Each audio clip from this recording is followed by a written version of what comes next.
Papa? What? Papa? Well? Papa? Again? Well, you see, it's like this. Like what? It's not easy to explain, Father. If it isn't too easy to explain, then come back when I'm through with my paper. Better now, Papa. It's about money. Money? What money? Well, you see, Well, you see, I'm busy. I need money. Need money? Aren't you working already? Yes, but it isn't enough. How much are you earning? 10,000, Father. 10,000? Why are you earning almost as much as your father? You don't understand, Father. I don't understand. Don't misunderstand me, Father. Abba, you just said I don't understand. That means I'm not capable of understanding. Now, you see, not to misunderstand. You? Meaning, I'm capable of understanding pala. Make up your mind, everything. You see, Papa, what I'm driving at, I want my old allowance. Diablos! You want your old allowance? You're working and earning 10,000. You don't pay me a single centavo for your board. And lodging in my house. And now you're asking for your old allowance. I have so many expenses, Father. How much have you got saved up in your bank? How can I save anything? You have nothing in your bank? What kind of gifts do you give to your girlfriend? I... Flowers? 3,000 peso flowers? Kuya hombre este, when I was courting your mother, I used to only give her money obalot. Yes, I remember quite well. If you only knew what my mother used to say after you used to give me money or balut. Kakuripot naman, she'd say. Pero Petra, this son of yours is earning 10,000. He doesn't give us a single centavo for house expenses. And after that, he's asking for his own allowance. What in the world have you heard of such a thing? I know a place where the children work and don't give their parents any money and still ask for the allowance. Where? In the Philippines. Aba, honest trata nyo kay Petra. You're not going to get a centavo. But, Mother, If you have no money to ride in a taxi, take a jeepney. jeepney to visit a girl, I what? Francisco! Huh? I'm calling the servant. Do not trust with that servant, having the same name as the owner of the house. I'm going to kick him out soon. He broke your plate again. Again? I don't know why he always breaks my plates. He never breaks your plates or never things or nenas. No, he always breaks my plates. Opo, senora. Did you make that sign I told you? The one you told me to make? Of course. The one you told me to write, wanted a muchacho? Yes, Don Francisco. Huh? I'm talking to the servant. Well, did you do it? Not yet, senora. I didn't make it yet. And why not? I forgot how it should be worded. I suddenly remember now. Que stupido. Hala, go out and make it immediately. Where's Nena? Asleep in her room. At this time? It's 11 o'clock. Anyhow, it's Sunday. Has she heard of Mass? I suppose she did at 4. And so Nena went to the party last night without a chaperone. It was the first time. I hope nothing happened. What could have happened? We discussed this already yesterday. Yes, I know, but imagine a Filipino girl going to a party without a chaperone. After all, she didn't go out with Fred alone. She went with her friends Lolita and Lodin. Yes, those two girls. Since they arrived from abroad, they've been trying to teach our daughter all the wrong things they learned from those places. Wrong things? You exaggerate, Francisco. Are you through with that so soon? I finished it last night, senora. Last night? Opo, senora, but I forgot where I placed it. Stupido itong taong to. Let me see it. Wanted a muchacho. Alright, hang it out there in the window. I said outside, not inside.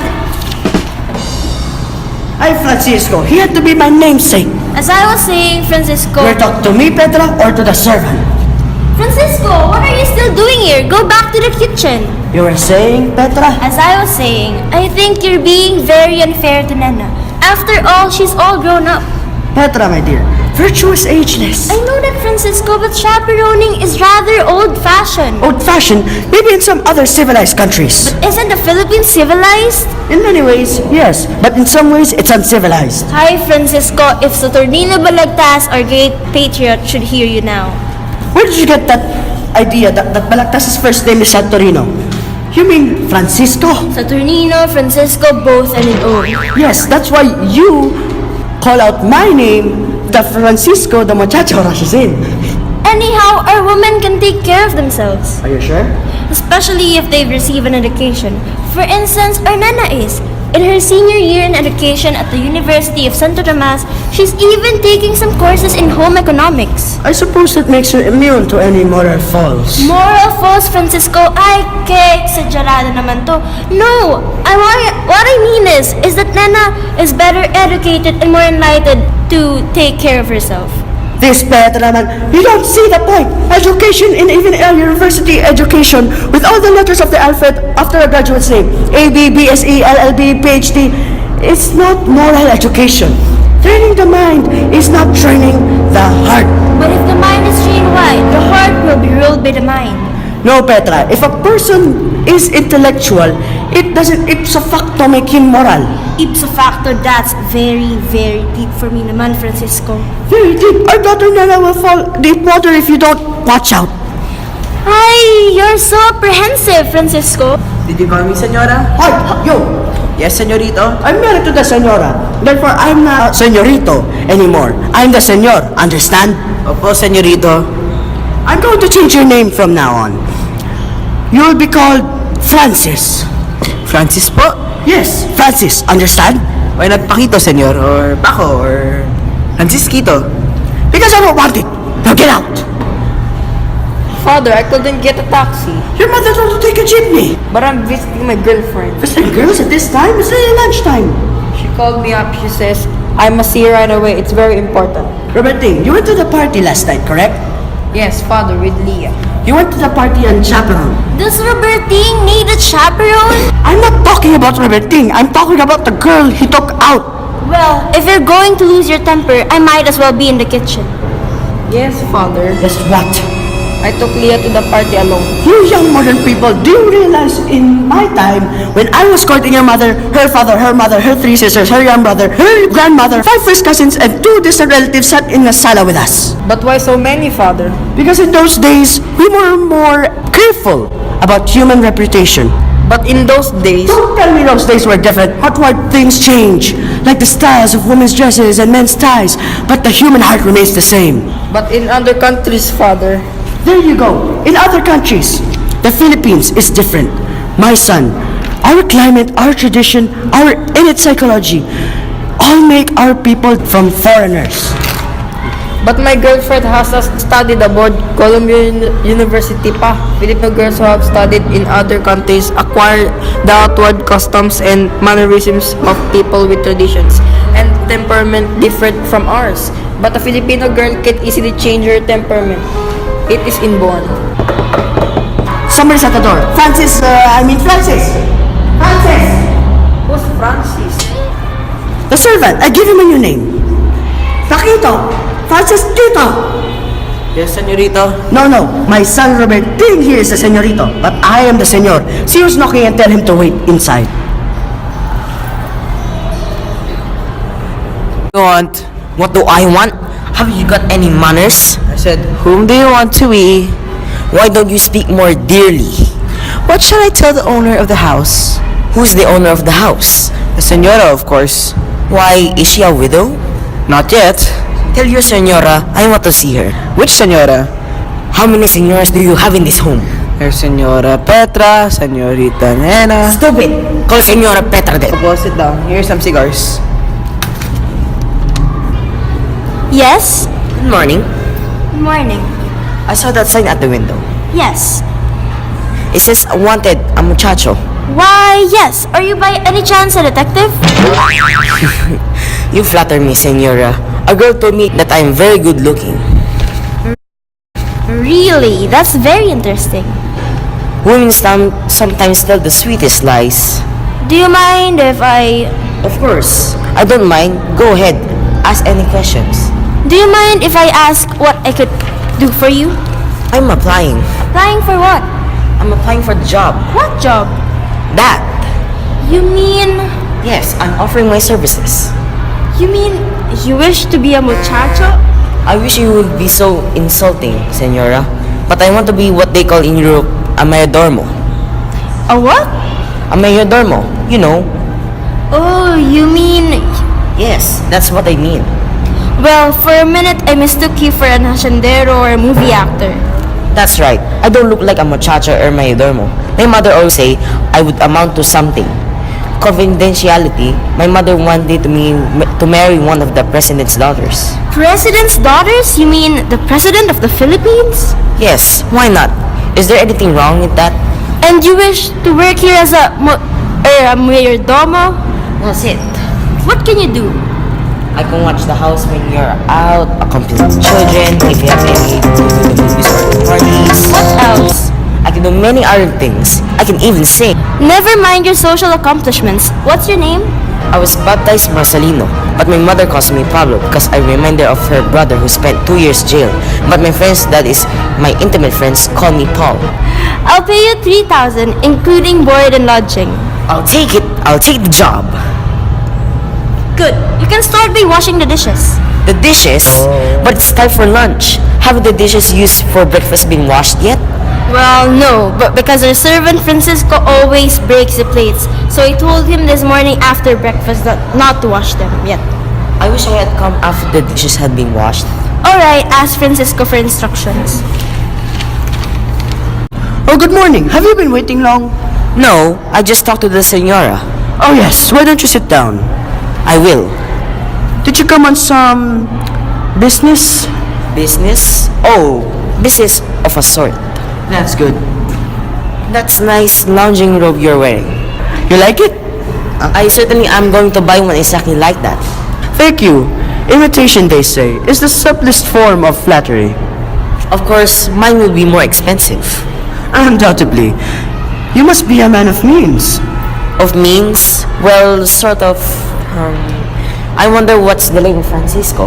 Francisco? I'm Francisco. You're Francisco? Yes.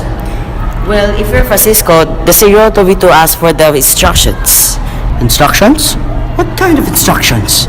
I suppose she meant the instructions for washing the dishes and all the sort of thing. Dishes? All sort of thing? What do you mean? Aren't you the servant here? Servant, I'm the owner of the house! Oh, the owner, excuse me. I'm supposed this is the way to the kitchen. Petra! Petra! Where's the Sunday paper? Good morning po. Good morning, Tita. Oh, you're all awake. How was the party last night, Lolita and Luding? It was good po, Tita Petra. It's Tita Petra, darling. Ay, naku, Nena. Next time, don't be friends with some stupida. Anyway, how about you, Luding? How was the party? It was a terrible party, Tita Petra. Ay, you another stupida. Nena, the two of you are studying in a university, right? Yes po. But why can't you remember my name? You how stupida. How about my daughter? How was the party? So, Mother, where's the movie page? Probably your brother Roberting is looking at it. I can't, your friends, stupidas. You're all awake at last. Have you had breakfast? Breakfast when it's nearly 12? How's the party, girls? So, Abba, where are the cigars, Petra? Why? Please half a dozen there this morning. Half a dozen? I've only smoked one so far. I wonder. I wonder too. anyway, we're still sleepy. Bye. Wait a minute, Nana and friends, please sit down. What is it, Father? So you went to the party alone last night. This Francisco naman, I told you she was with friends and her stupidas. I hope that's the last and first time you go to a party and chaperone. But there's nothing wrong, Father. After all, I'm an educated girl and I'm with my friends. Yes, Francisco, she can take care of herself. Can't you see she's educated? So, you're all awake. How was the party last night? So, Why are you here? I couldn't hire a taxi. No money. I told you to take a jeepney. Anyhow, I can see her this afternoon. Incidentally, I met Fred's mother a short while ago. Fred's mother? She was near Martinez taxi station. What were you doing at the taxi station? Trying to get a taxi on credit, I suppose. Anyhow, Fred's mother. her? She said she was coming today. What for? She didn't tell me. Fred's mother? You mean the young fellow Nana went out last night? Yes, father. Did she say why she was coming? No, but she seems sore at me. In fact, she seems sore at you too, father. At me? She said, "Tell your father Kiko I'm going to see him." She called me Kiko? Yes. Didn't she say Don Kiko at least? No, she simply said Kiko. Papa, Dinner is served. Hey, don't shout that loud. Who is he, mother? The new Mayordomo. Mayor what? He's the new servant. Ay nako, stop shouting. My friends are here, oh. You can go up muna, girls, and do everything you want. I'll borrow your Fenty Cosmetics, ah. And I'll borrow your K-pop collection. It's K-pop, Luding. Stupid na talaga. I don't know why I'm close with the two of you. Go up na nga. Take care of my BTS collection, ah. Okay, Nana, the K-pop lover. Hoy! What do you mean, hey? My name is Pablo. You may call me Paul. My name is Francisco. The senor calls me Francis, but I prefer Paquito. I also had another amo who used to call me Frankie. You want? So the senora wants in the dining room. What for? Serve the dishes, That's your job. I'm not a muchacho. I'm a mayordomo. Didn't you answer that sign over there at the window? Wanted a muchacho. Yet why? Then you're a muchacho like me, I want you to understand that I'm not a muchacho. Ha! You look like a common muchacho to me. Don't know me because you're using that word again. Suplado. What are you two doing here? Don't you know we're already eating? Where's Doña Petra? She's eating. Sit down. Call the senora and mind your own business. Check! So it's you! You working here? How much are you earning? Why? After treating you so well at home as a muchacho, now you come to work here without leaving me a farewell letter. Check! I'm not a muchacho. I'm a mayordomo. Mayordomo? May tonto, che! You may go, Paul. Good morning. You wanted to see me? Yes, you and Petra. Won't you sit down? I'd rather remain standing, che. This is your son, Fred. I imagine. Don't imagine. He is my son. Ah, so he is your son.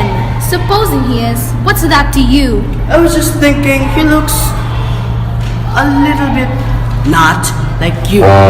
Certainly not. He's the spitting image of my third husband. He looks like me. Aba talaga. I don't care, my sixth husband. Do sit down. Are you trying to insult us by implying we have no chairs at home? Che! What can we do for the two of you? Ask him. What is it, Fred? Ask her. Speak up, my son. Your son? Your son, ha? So you and your daughter Nana have designs on my son, ha? Well, you won't hook him. What are you two talking about? Call Nena. Nena! Robertine, call Nena. If you don't mind, I will sit down. I will sit down too. I'm tired. Nena, this lad wants to talk to you. Tell her. Tell her what? What is all the mystery about? My son and your daughter. They went to the party last night, didn't they? Of course, they went to the party. But how did they go? Does your son have a car? Maybe they went in his car. My son has a car and it's all paid for, but that isn't the point. What's the point then? That's what we came to find out. Nana, what happened? Happened? Yes, last night. What happened? I'm asking you. What happened, Nana? Why? Nothing, mother. Nothing. Nothing, mother. Nothing?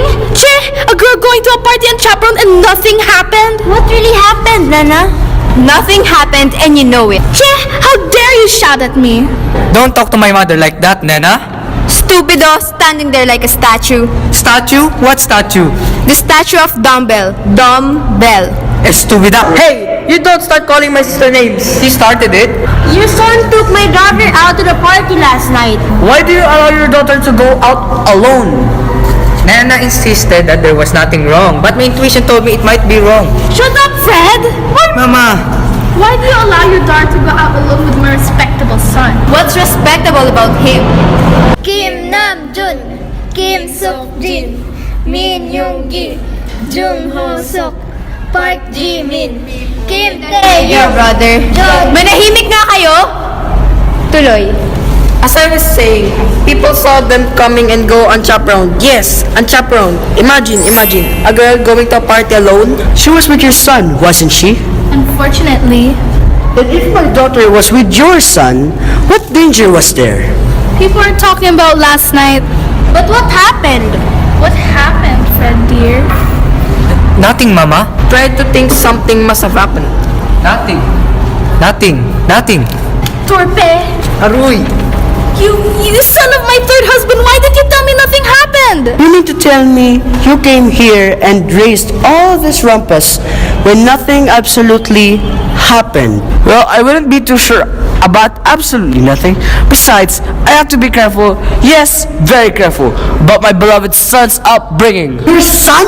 Your son is very stupid. My son? Stupid? And definitely, As stupid as you are. As me? and positively, It's your fault. What do you mean my fault, dumbbell? I'd slap your face where I'm a gentleman. I'll slap you even if mother says I'm no gentleman at times. Don't you dare touch my son, Che! You can have that human jellyfish coming here to say what might have happened. You should advise your daughter to stop going to parties unchaperoned. People gossip and include my son. Mind your own business. And tell your son to stop looking dumb. Che, I never saw such people. Get out of here before I call the police. The police, Mama, the police. We're going, Che.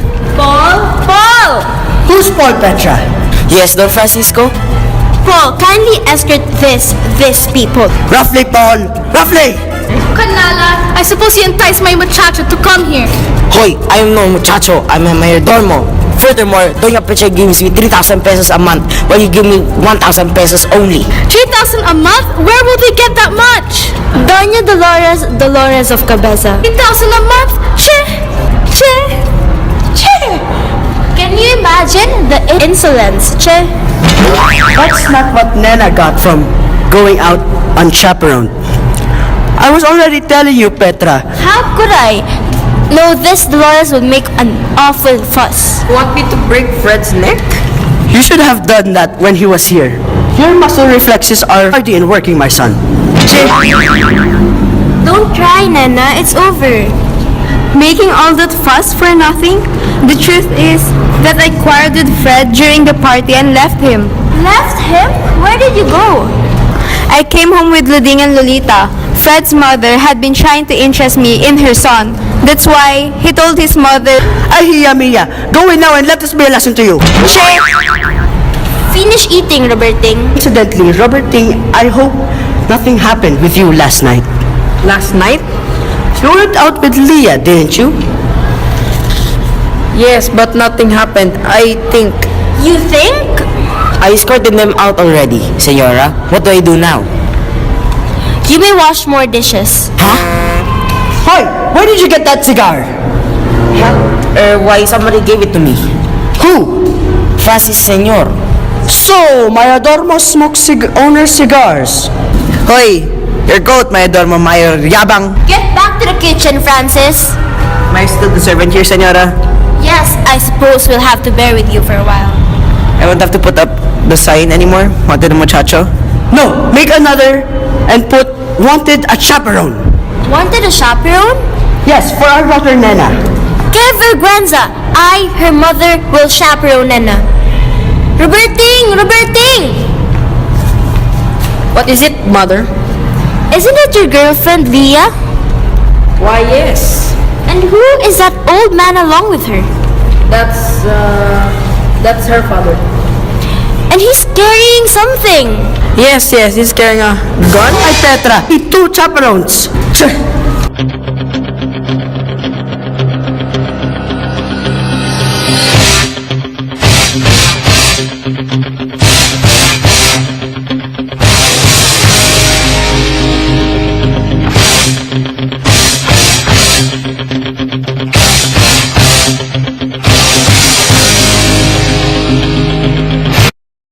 Where is Roberting, manang? Ilabas! Hoy, I'm not the maid here. I'm Doña Petra.